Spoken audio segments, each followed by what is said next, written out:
السلام علیکم دوستوں، میرا نام ہے اسد اشرف اور آپ دیکھ رہے ہیں میرا یوٹیوب چینل اسد اشرف آفیشیل۔ امید ہے آپ سب خیریت سے ہوں گے۔ آج جو میں ٹاپک بیسیکلی لے کے آیا ہوں وہ ہے بیسیکلی ڈیویڈنڈ کے حوالے سے۔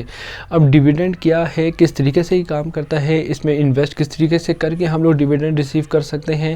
بیسیکلی ساری کہانی ہے اسٹاک مارکیٹ کی، بہت ہی ایزی کانسیپٹ ہے، اس میں کوئی ایسی مشکل چیز نہیں جو کہ آپ کو سمجھ نہ آئے۔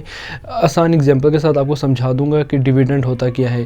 آپ نے کسی کمپنی کے شیئر خریدے، آپ اس کمپنی کے مالک بن گئے۔ جب آپ مالک بنو گے تو مالک کی طرح سوچو کہ یار اگر میری ایک کمپنی ہے، آپ نے اس میں انویسٹ کیا ہوا ہے تو وہ آپ کو اینولی کتنا پروفٹ دے رہی ہے۔ اگر وہ آپ کو کوئی پروفٹ کما کے دے رہی ہے، وہ پروفٹ بیسیکلی کہلاتا ہے ڈیویڈنڈ۔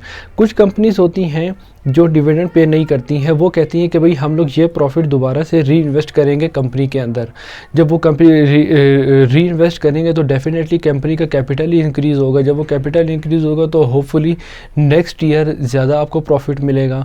تو وہ کچھ کمپنیز ہوتی ہیں جو کہ اینولی میٹنگز میں ڈیسائیڈ کر لیتی ہیں کہ بھئی ہم لوگ اس سال جو ہے اپنا ڈیویڈنڈ ڈسٹریبیوٹ کریں گے اور اس سال ڈسٹریبیوٹ نہیں کریں گے۔ پاکستان میں ایک واحد ہے جیسے میزان بینک، ہر سال ریگولرلی اپنے کسٹمرز کو، اپنے شیئر ہولڈرز کو ڈیویڈنڈ ڈیوائڈ کرتا ہوا آیا ہے۔ اس کا ریکارڈ بہت اچھا جا رہا ہے اس ٹائم۔ اور جو بہت ساری کمپنیز ہیں، یہ آپ گوگل کر سکتے ہیں کہ کون سی کمپنیز ڈیویڈنڈ دیتی ہیں، کون سی کمپنی ڈیویڈنڈ نہیں دیتی ہیں۔ میں بیسیکلی آپ کو یاد سمجھا رہا ہوں کہ ڈیویڈنڈ ہوتا کیا ہے۔ ڈیویڈنڈ بیسیکلی معلوم کرنے کا جو طریقہ ہوتا ہے کہ کتنے پرسنٹیج ہمیں ڈیویڈنڈ ملے گا، وہ بیسیکلی اس کا جو فارمولا ہوتا ہے وہ لگتا ہے ڈیویڈنڈ ییلڈ کا۔ ڈیویڈنڈ ییلڈ کے تھرو ہم لوگ پتہ کر سکتے ہیں کہ کتنا ہم لوگوں کو، اگر ہم لوگوں نے فار ایگزامپل 10 شیئر خریدے ہوئے ہیں تو 10 شیئرز کے کتنا پرسنٹ ہم لوگوں کو ڈیویڈنڈ ملے گا، یہ ڈیویڈنڈ ییلڈ کے تھرو پتہ چلتا ہے۔ اگر آپ نے فار ایگزامپل میزان بینک پہ انویسٹ کیا ہوا ہے تو آپ ان کی آفیشیل ویب سائٹ پہ بھی جا کے، پاکستان اسٹاک ایکسچینج کی ویب سائٹ پہ جا کے آپ میزان بینک کو وہاں پہ اوپن کریں، آپ کے سامنے بیسیکلی ساری چیزیں میزان بینک کی آ جائیں گی کہ بھئی اس سال ان کا ای پی ایس اتنا تھا، ان کا ڈیویڈنڈ ییلڈ یہ رہا ہے۔ تو یہ چیزیں آپ پڑھ کے اس کے بعد پھر آپ انویسٹ کریں۔ یہ کوئی فائنینشیل ایڈوائس میں آپ کو نہیں دے رہا کہ آپ نے جا کے اسی میں ہی انویسٹ کرنا، نہیں، ایسا میں کچھ نہیں کہہ رہا۔ یہ آپ کے اوپر یہ ہے کہ آپ نے کس میں انویسٹ کرنا ہے، لیکن جس کمپنی میں بھی انویسٹ کریں گے میں آپ کو یہی سجیسٹ کروں گا کہ اس کمپنی کے بارے میں اچھی طریقے سے پہلے آپ پڑھ لیجئے گا، اس کے بعد انویسٹ کیجئے گا۔ یہ نہ ہو کہ کبھی کسی کمپنی کا پتہ نہ ہو یا کسی دوست یار نے بولا ہو کہ یار اس میں جا کے انویسٹ کر دو، سارا پیسہ ڈوب جائے گا، بھئی اس چیز کی گارنٹی میں نہیں لے سکتا۔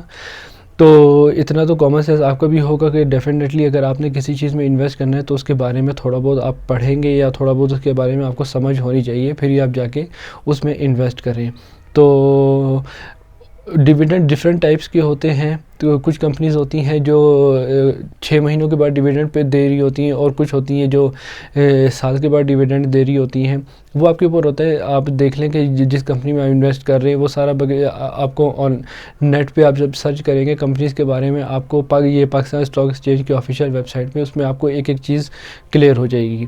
تو ڈیویڈنڈ بیسیکلی پروفٹ کا نام ہے، اس میں کنفیوز نہ ہوئیے گا۔ ڈیویڈنڈ بیسیکلی پروفٹ ہوتا ہے جو کمپنیز اپنے شیئر ہولڈرز کے بیچ میں ڈسٹریبیوٹ کر دیتی ہے، اور شیئر ہولڈرز وہ ہوتے ہیں جنہوں نے کمپنی کے شیئرز وغیرہ خرید کے رکھے ہوئے ہوتے ہیں۔ امید ہے کہ آپ کو میری یہ ویڈیو پسند آئی ہوگی، تو جاتے جاتے لائک اینڈ سبسکرائب لازمی کر دیجیے گا۔ ملتے ہیں نیکسٹ ویڈیو میں، تب تک اپنا خیال رکھیے گا۔ اللہ حافظ۔